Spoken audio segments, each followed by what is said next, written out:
आपके बीच में आया हूं एक मुद्दा लेकर, जो मुद्दा बड़ा ही चर्चित है और कहीं ना कहीं जनता को जो समस्याएं होती है उन समस्याओं के लिए हमें सरकार से लड़ना होता है। आज इसी प्रकार से एक मामला है जयपुर का, राजस्थान राज्य उपभोक्ता आयोग का।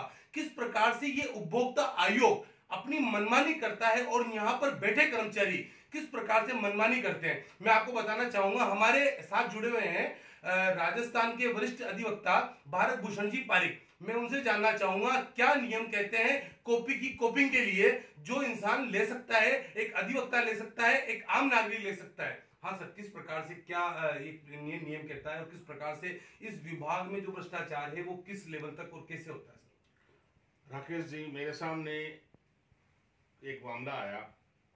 उस मामले में एक पक्षकार के पूर्व अधिवक्ता द्वारा फाइल गायब हो गई। उनके जूनियर अधिवक्ता कोर्ट में थे, तो हो सकता है कोर्ट से या फिर उनको कहीं कैब वगैरह से जाना था, कहीं मिसप्लेस हो गई। फाइल जब उनको नहीं मिली तो उस पक्षकार ने मेरे से संपर्क किया कि ऐसी स्थिति है और मैं मेरे केस की पैरवी नहीं करवा पा रहा हूँ। तो उन्होंने मुझे नो ऑब्जेक्शन लेके दे दिया और मैंने अगले दिन सर्टिफाइड कॉपीज के लिए अप्लाई किया संपूर्ण पत्रावली के लिए। संपूर्ण पत्रावली का मतलब होता है A to Z डॉक्यूमेंट्स दिया जाना, और न्याय हित में कोर्ट की फाइल में जो कागज हैं उस पर सबका हक है, वो पब्लिक डॉक्यूमेंट है, वो पक्षकारों का तो सबसे पहला हक बनता ही है। जब हमने 28 फरवरी को अप्लाई किया तो उस एप्लीकेशन को बाबू ने कहा कि देखिए ये तो बहुत ज़्यादा कागज हो जाएंगे, इसमें आपको बहुत खर्चा हो जाएगा। तो मेरे साथी अधिवक्ता ने कहा कि इसकी कोई चिंता की बात ही नहीं है, जो नियमानुसार खर्चा वो देंगे, लेकिन नियमानुसार के अलावा कुछ नहीं देंगे। ये कहते ही उन बाबुओं का रुख बदल गया और उन्होंने फिर वो 2-3 दिन तक कॉपी नहीं दी। उसके बाद में हमने जब कॉपी के लिए कहा तो उन्होंने कुछ ही कागजों की कॉपी तैयार करके दे दी और ये बहाना बनाया कि बाकी कॉपीज जो है वो डॉक्यूमेंट्स कॉपीज की कॉपी हैं, इसलिए हम ये नहीं देंगे। जबकि ये कंज्यूमर प्रोटेक्शन एक्ट 1986 के साथ बने हुए रूल्स 1987 है, उसमें भी क्लियर प्रोविजन है कि कॉपी ऑफ कॉपी भी दी जा सकती है, और बस ये है कि उसमें कुछ चार्जेस ज़्यादा लिए जाएंगे। उसमें 20 रुपये पर पेज लेने का प्रावधान है, और ये रूल्स जो हैं वो रेगुलेशन 1987 के सुप्रीम कोर्ट के रूलिंग अनुसार ये चीजें कॉपी की कॉपिंग देना अनिवार्य है। हाँ, मगर जिस प्रकार से राजस्थान में एक गहलोत साहब अपने आप को कहते हैं कि मेरा विभाग सबसे अच्छा विभाग है, मेरे विभाग के कर्मचारी सबसे अच्छे कर्मचारी हैं, मगर मैं गहलोत साहब से कहना चाहूंगा जिस प्रकार से राजस्थान राज्य उपभोक्ता आयोग का मामला जो सामने आया है और यहाँ पर लगे बाबुओं का भ्रष्टाचार सामने आया है, क्योंकि आम व्यक्ति एक अधिवक्ता हो या आम व्यक्ति हो, कहीं ना कहीं वो अगर कॉपी लेने जाता है, कोई भी मामले को लेकर जाता है तो उनकी सुनवाई करना जरूरी है। मगर जिस प्रकार से बाबुओं की मनमानी है वो कहीं ना कहीं आयोग को देखना चाहिए, आयोग में बैठे बड़े अधिकारियों को देखना चाहिए और इन पर कार्रवाई करनी चाहिए। मैं आपको बताना चाहूंगा, सर से हम जुड़े हुए हैं, सर मैं आपसे जुड़ना चाहूंगा और ये चीज मैं आपसे जानना चाहूंगा कि इस प्रकार की समस्या कई अधिवक्ताओं को कई बार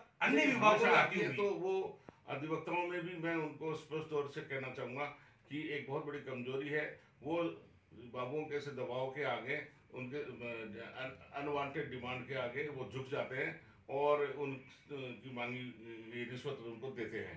ये बहुत गलत परंपरा है, और किसी भी बाबू के सामने एक ऑफिसर ऑफ द कोर्ट, एक अधिवक्ता का झुकना बहुत ही शर्म की बात है, और हम उस मिट्टी के बने जो हम नहीं झुकते। बिल्कुल सर। इसलिए इस मुद्दे को हम आपके सामने रख रहे हैं, जिससे कि आम आदमी को इस चीज का ज्ञान हो कि भ्रष्टाचार है वो कहां तक पहुंच गया है।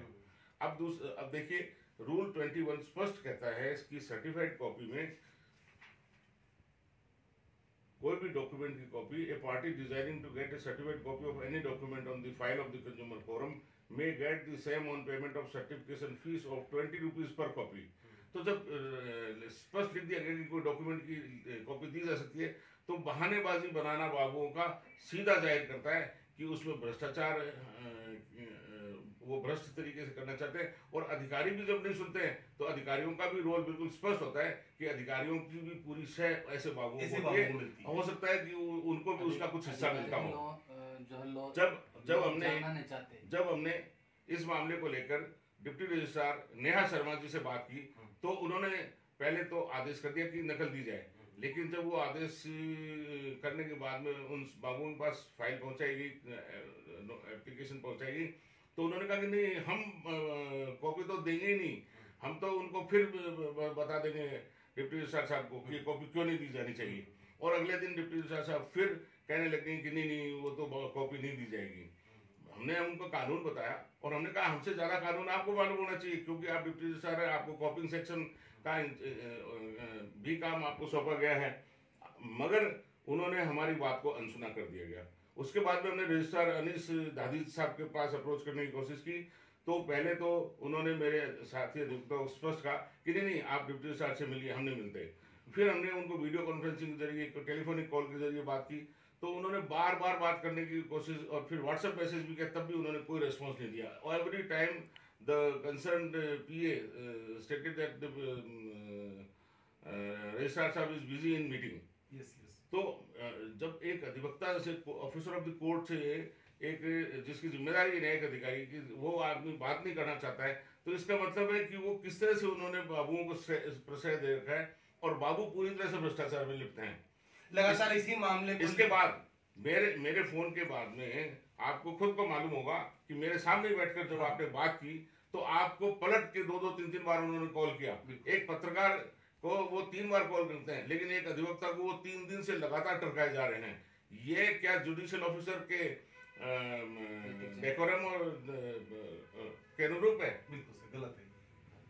लगातार मैं आपसे इसलिए जुड़ा हूं और इस मुद्दे को लेकर आया हूं आज, क्योंकि जो चर्चाएं हैं, वो जो विषय हैं, इन विषयों पर चर्चा होनी चाहिए। और लगातार राजस्थान सरकार के अंदर जहां गहलोत साहब कहते हैं कि हमारी सरकार अच्छी है, हमारे अधिकारी अच्छे हैं, तो ऐसे अधिकारियों पर सरकार की लगाम लगना जरूरी है। मैं आपके साथ इस मुद्दे पर जुड़ा हूं और सभी अधिवक्ताओं से, सभी गरीब व्यक्तियों से और सभी आमजन से मैं ये कहना चाहूंगा, राजस्थान में जितने भी डिपार्टमेंटली अधिकारी लगे हुए हैं और सभी जो अधिवक्ता वहां काम कर रहे हैं, उन सभी से कहना चाहूंगा, अगर आपकी समस्या अगली बार आती है तो आप पारिक साहब से मिलें, इनसे संपर्क करें और अपने क्षेत्र की समस्या इनको जरूर बताएं, क्योंकि अधिवक्ताओं के हक में लड़ने का काम एक अधिवक्ता का होता है और पारिक साहब लगातार लंबे समय से अधिवक्ताओं के हित में लड़ाई लड़ रहे हैं। नमस्कार, अगले अंक में मिलेंगे किसी और मुद्दे के साथ।